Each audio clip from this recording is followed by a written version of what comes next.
Big brother massive present.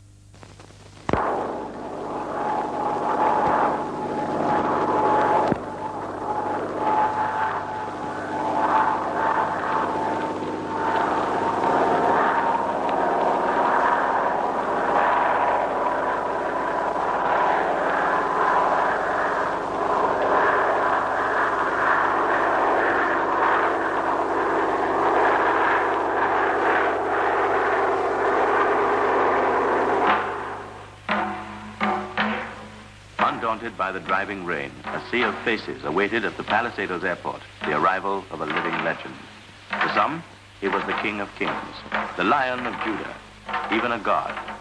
But to most, he was a mild-mannered monarch who had won the respect and admiration of Jamaicans. The air was charged with excitement as anxious, expectant faces searched the skies for the first glimpse of the great silver bird that would bring their hero to Jamaican soil for the first time. Members of a local cult, the Rastafarians, who are easily distinguished by their long beards and unshorn locks, and who worship this figure as a deity, were present in full force.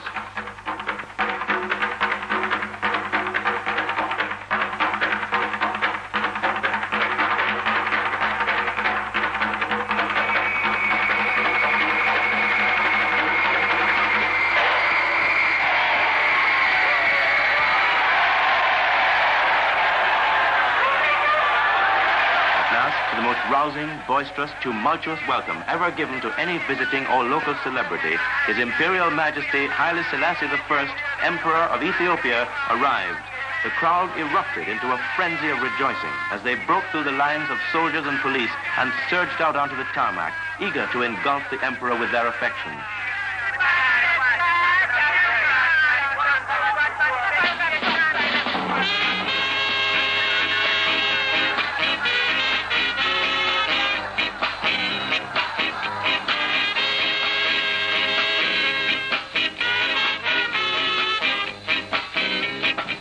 The ceremonial welcome that was planned had to be abandoned as the avalanche of men, women, and children swept away all semblance of order.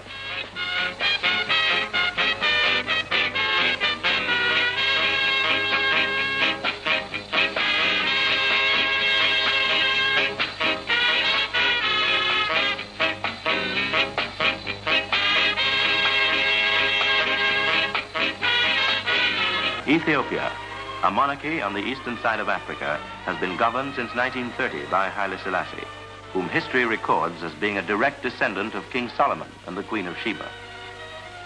Jamaica was among the places visited by His Imperial Majesty on his tour of the Caribbean area.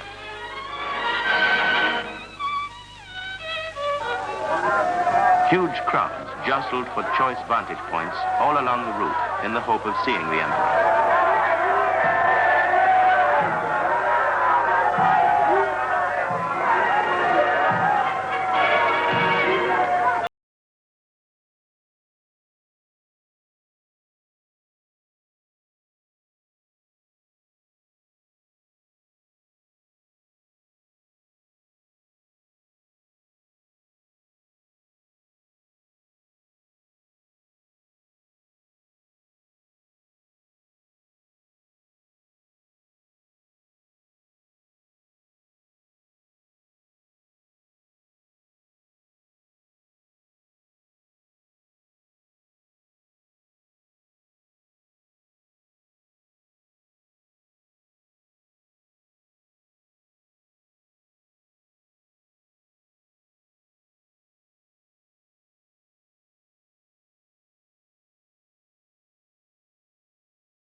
National Stadium was the scene of the civic welcome extended by the government of Jamaica to His Imperial Majesty.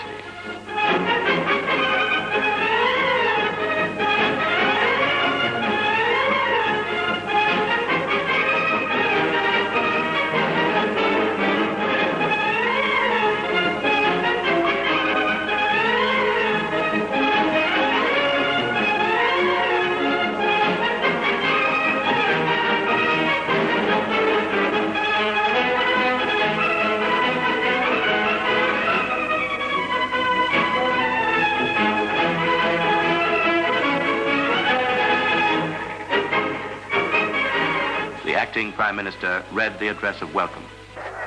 Your Imperial Majesty, I have the great honor to express to you, on behalf of the government and people of Jamaica, a most warm and sincere welcome. This, your first visit to Jamaica, is for us, Your Majesty, a most important and significant event. We have long hoped for this occasion, and your presence with us today is assuredly, Your Majesty, a high point in our history. Mr. Eustace Bird, one of the two KSAC commissioners, presented the keys of the city to the Emperor. His Imperial Majesty and his party were treated to displays staged by the military and young schoolgirls.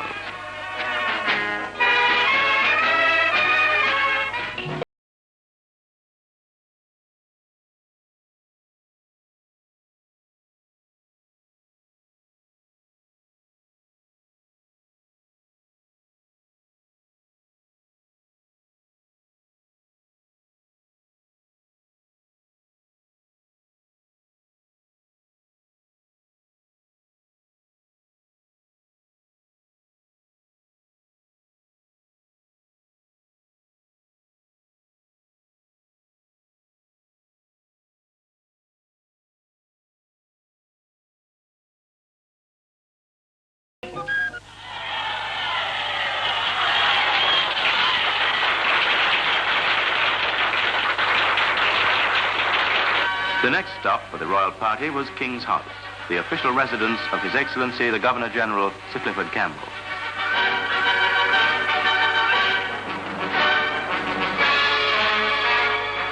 His Imperial Majesty was introduced to many dignitaries and members of the Rastafarian cult in full regalia.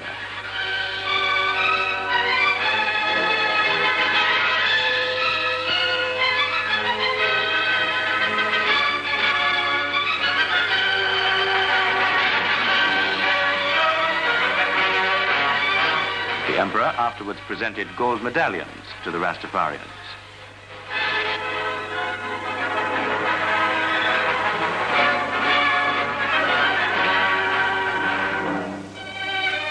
Then it was our turn for gift-giving. At a formal reception at King's House, the government of Jamaica presented gifts to the Emperor and to his grandchildren, who accompanied him on the tour.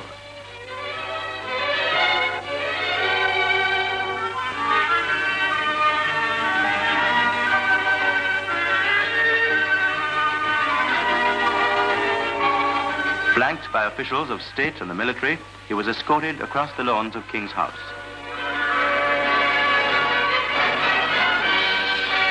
There, on a balcony, he settled back to enjoy a Jamaican concert under the stars.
Sounding brass and crashing cymbals of massed bands heralded the opening of another session of Parliament at Gordon House.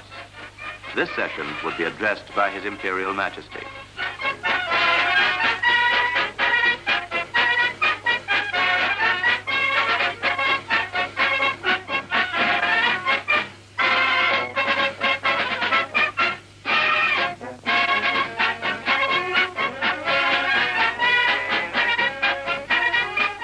On his arrival, he was escorted to the saluting dais for the playing of the national anthems of Ethiopia and Jamaica.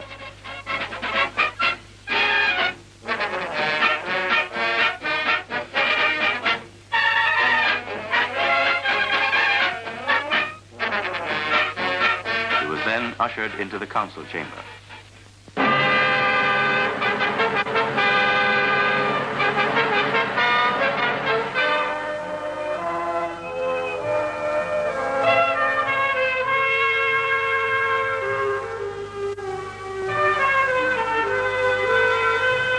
The Emperor's address to the Assembly and people of Jamaica was in his native Amharic and was translated by a member of his party.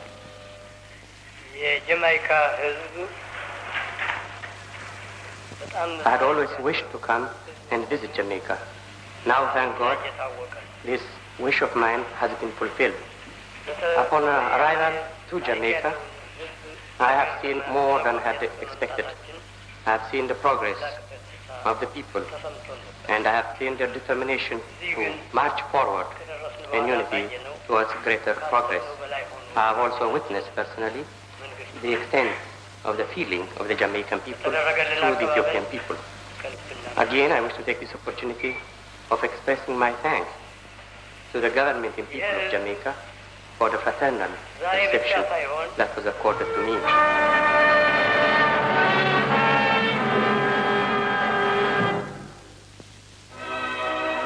Among the academic institutions visited by His Imperial Majesty were Jamaica College, the College of Arts, Science and Technology, and Mico College. And here at Mico College, one of Jamaica's oldest teacher training institutions, he was met by the principal, Mr. Glenn Owen.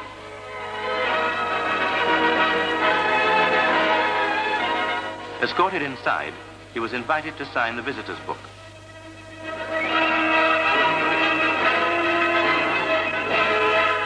And a gift was presented to him by one of the pupils. The University of the West Indies is one of the institutions of which Jamaicans are justly proud. It covers 650 sprawling acres at the foot of the Long Mountains in St. Andrew, and it has recently been granted full independent status by the University of London.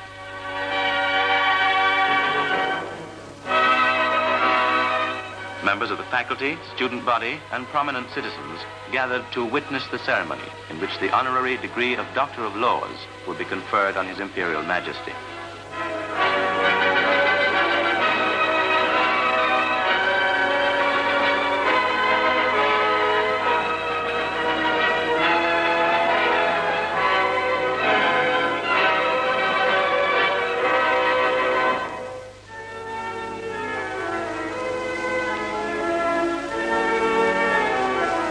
Dr. Philip Sherlock, Vice-Chancellor of the University, conferred the degree. The Emperor's reception for the Governor-General and people of Jamaica was held at the Sheraton Kingston Hotel.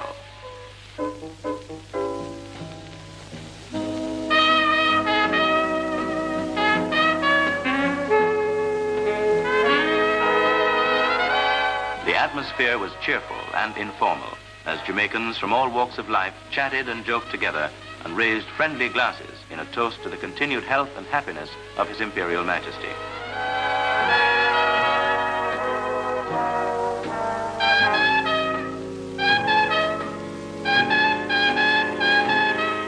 As a personal gift, the Emperor entrusted to the government the funds to erect a school. At the chosen site on Payne Avenue, hundreds gathered to witness the stone-laying ceremony.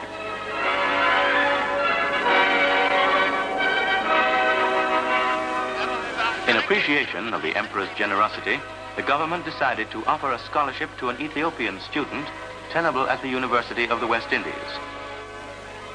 The foundation stone was laid by the Emperor himself.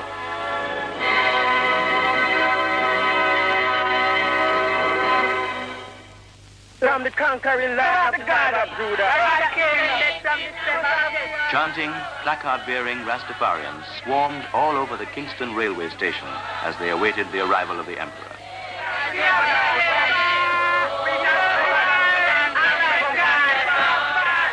This was the beginning of a journey by rail across the island to Montego Bay Airport, from which the Emperor and his party would depart.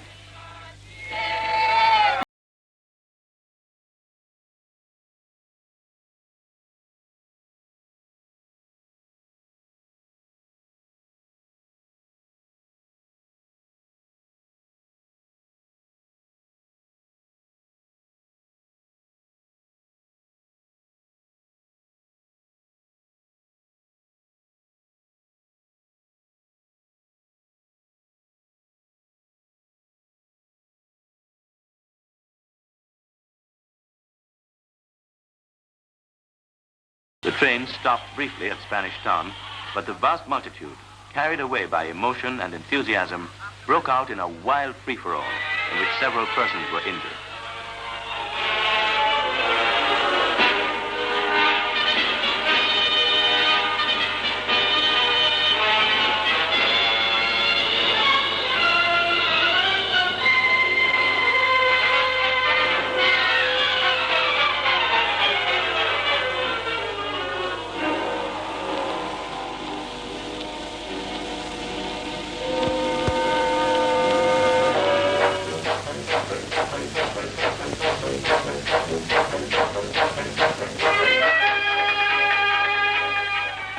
Through the countryside, the Emperor was treated to glimpses of the Jamaican scenery.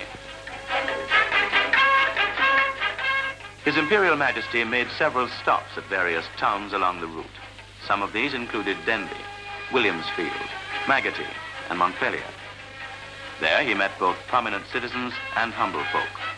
He also saw something of our rich heritage of folk dancing.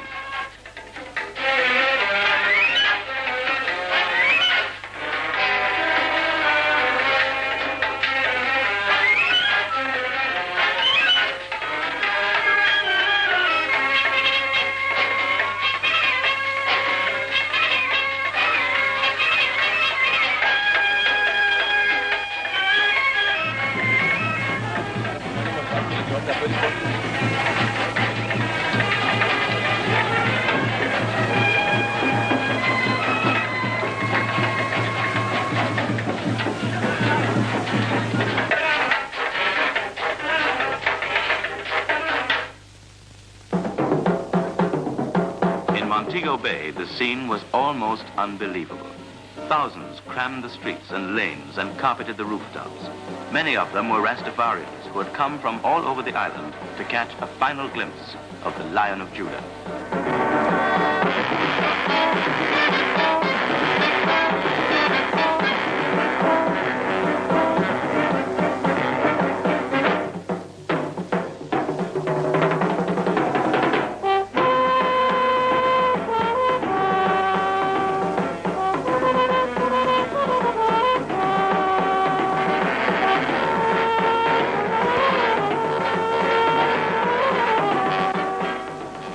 And when he was sighted, there went up a roar like the voice of 10,000 lions.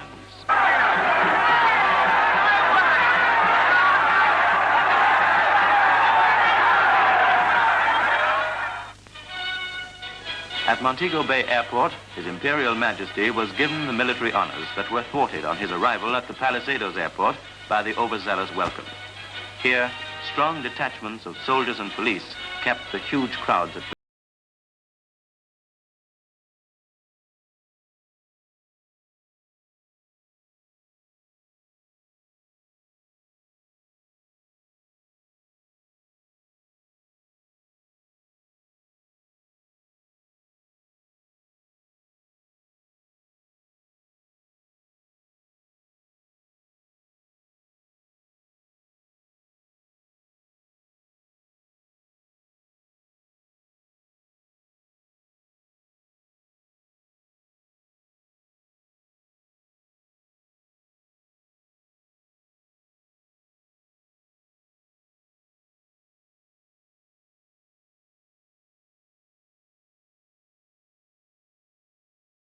Emperor had spent 3 days with us, yet it seemed but a few fleeting moments.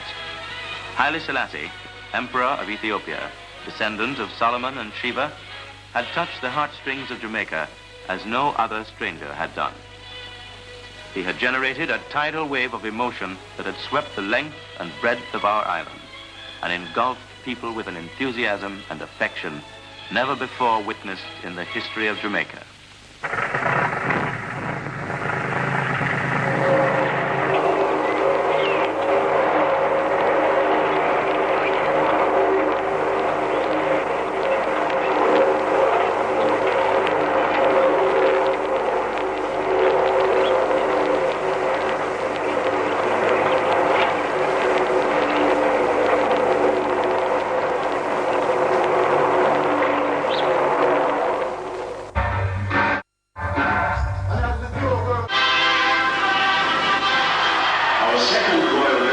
Imperial Majesty Haile Selassie, Emperor of Ethiopia, Rastafari, Lion of Judah, and King of Kings.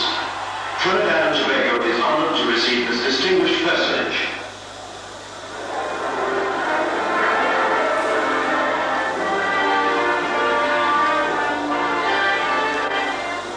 Descendant of the Queen of Sheba and King Solomon of Jerusalem, Haile Selassie, the 225th successor to the Ethiopian throne. This historic figure, regal, aristocratic, and humane, has ruled his country for 34 years, bringing the Ethiopian nation its first written constitution in 3,000 years.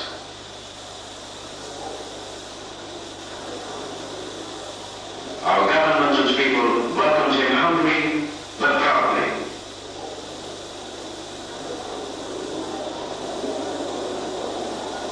Religious ties and friendly links between our countries were renewed and forged with the visit of Emperor Haile Selassie and his distinguished party. Trinidad and Tobago salutes Ethiopia. First stop, Arima, and our African visitors, greeted by the mayor and the waiting crowds, had their first impression of Trinidad's indigenous cultural expression when the pulsating beat of the steel bands talked of our common heritage of drums.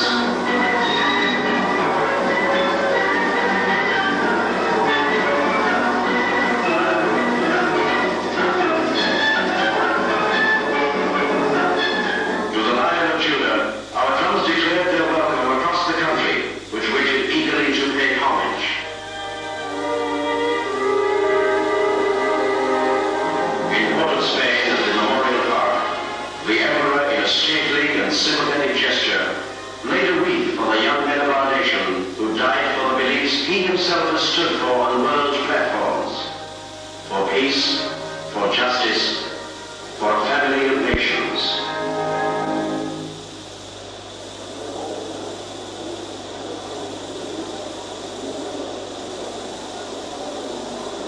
In these critical times, the words of this world figure of peace assume great significance.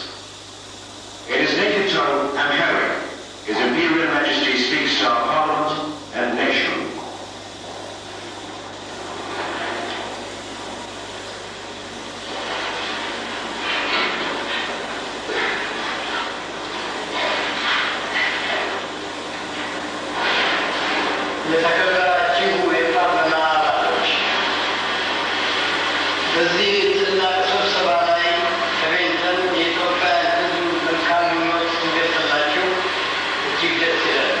Distinguished members of Parliament, it gives great pleasure to appear before this distinguished assembly and to bring you the fraternal salutations of the Ethiopian people.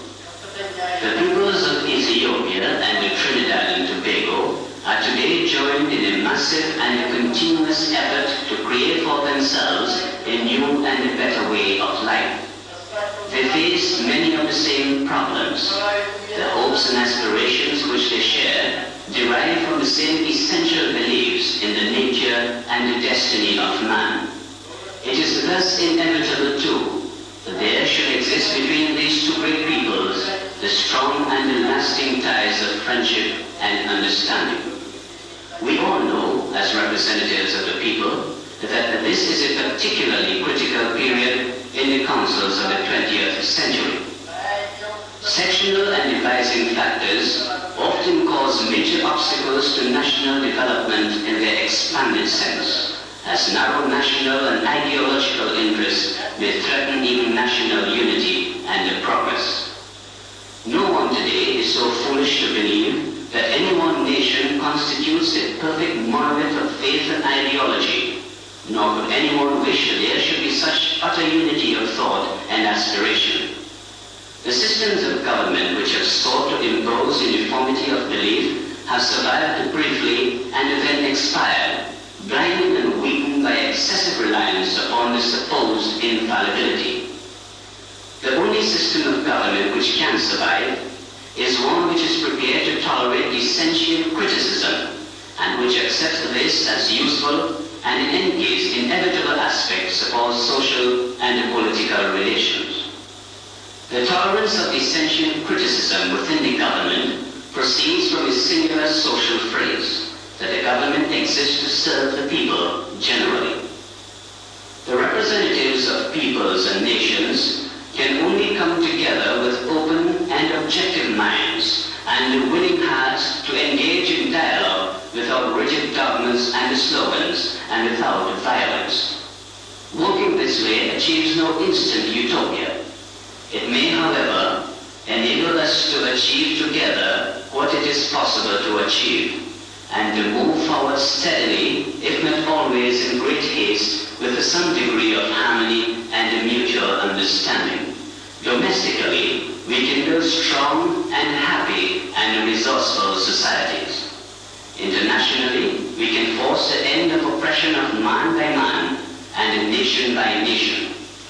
We can bring about peace, security, and mutual trust which will open the way to the greater human achievement for which the needs of mankind now cry out.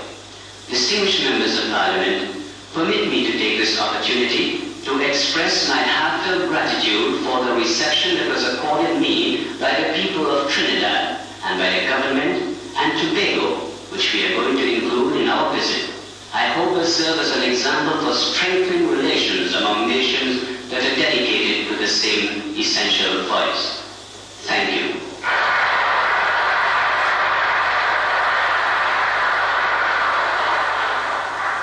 After the Emperor's call for tolerance and unity, some of our outstanding leaders of the society and their wives were presented.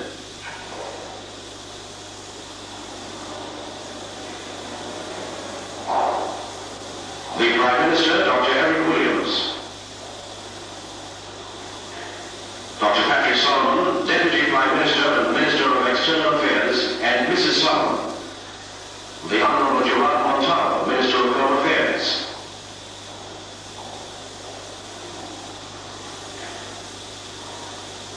The Honorable Lionel Robinson, Minister of Agriculture. The Honorable Robert Wallace, Minister of Labour, and Mrs. Wallace. The Honorable Saeed Mohammed, Minister of Works.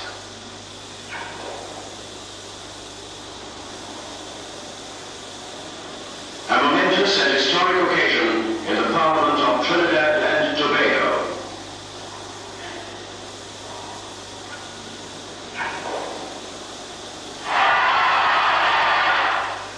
At the Port of Spain Town Hall, the Emperor was hailed as friend as he met the councillors and leaders, and the people again gave him a stirring welcome.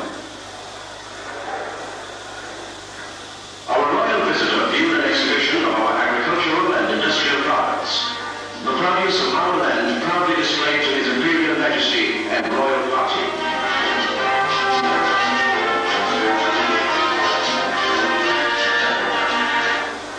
Old ties were firm as followers of the Ethiopian Orthodox Church 20 years old in Trinidad witness an unforgettable moment in the history of their belief.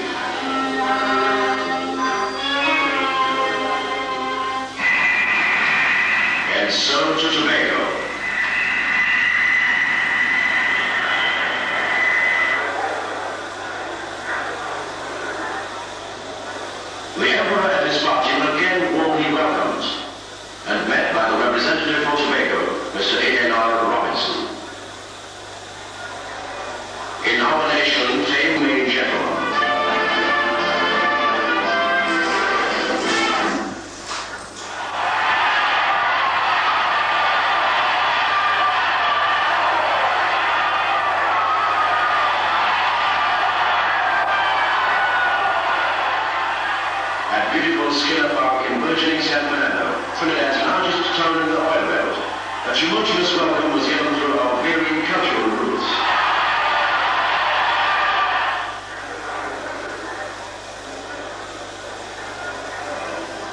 Lulu.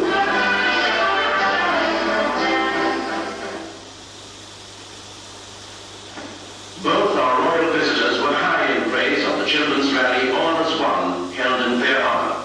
This display of our great cultural heritage began with this legend. When the earth and the sea together created the world, they quarreled as to its final shape. The sun then intervened and achieved a friendly settlement. To mark the new accord, the sea created its finest pool, and the earth embraced it with the most beautiful islands. On this sea and on these islands, the sun pledged always to shine. To dwell there, the sea from its clearest waters and the earth from its richest clay, modeled a race of men whom the sun baked in the image of the Arawak. From the greenest foliage of the land, the blend of the sea's blue dye touched by the sun's red stab, a bird was made. So fully poised when moving most, it seemed to stand still. Should any hummingbird be killed, the land would become desolate, and superstition reign until all people learn to dwell in unity.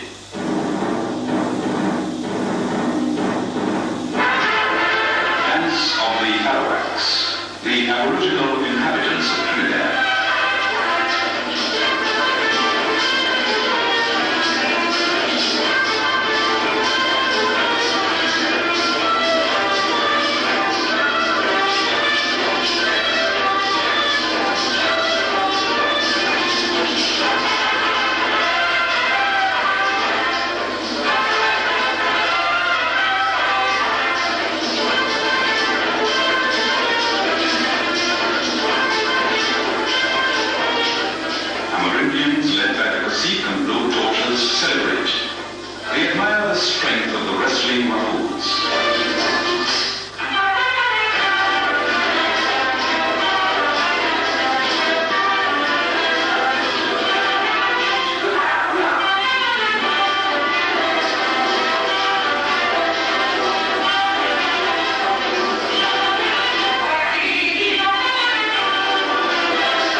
Rediscovery. Columbus and his men arrived in Santa Maria.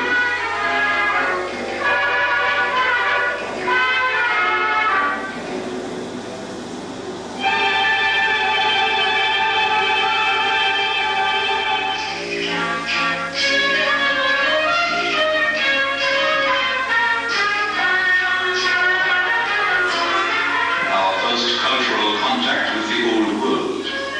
The classical Spanish dance with its fire and gaiety.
beautiful Morocco.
The lancers and minuet, though originally French, were popular at this time.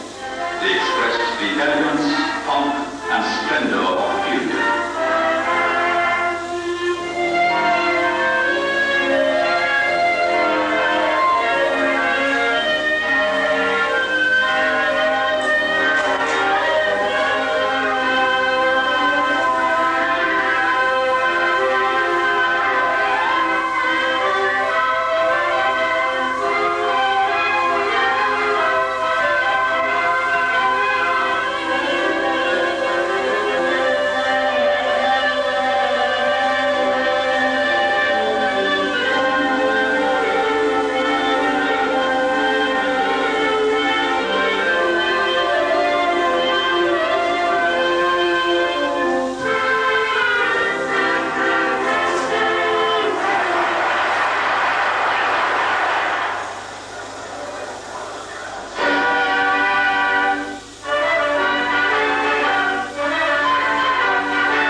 spirit of the New World, freedom.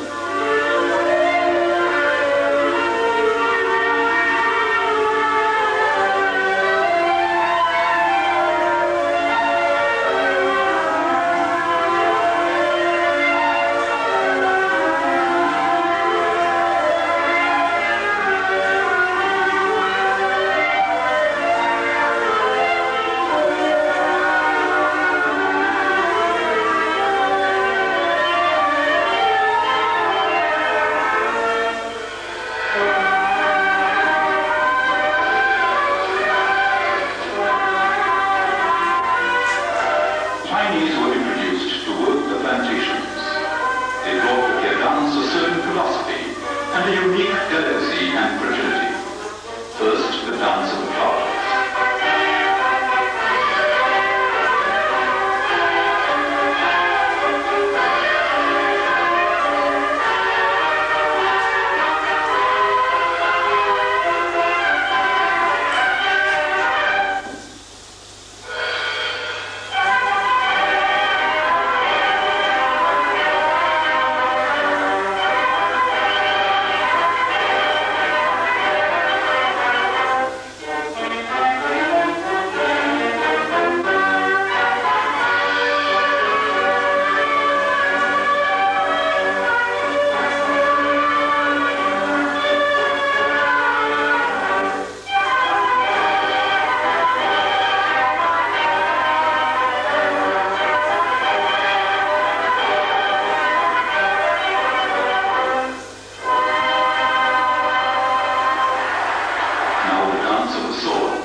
Then farewell.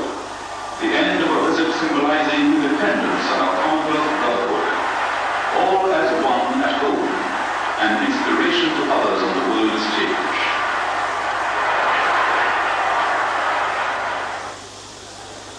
And another historic farewell for our second royal visitor.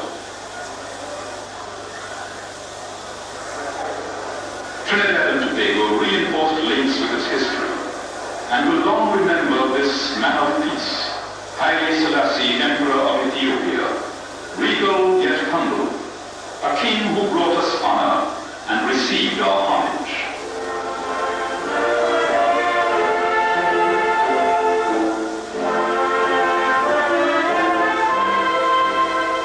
A goodbye and a blessing.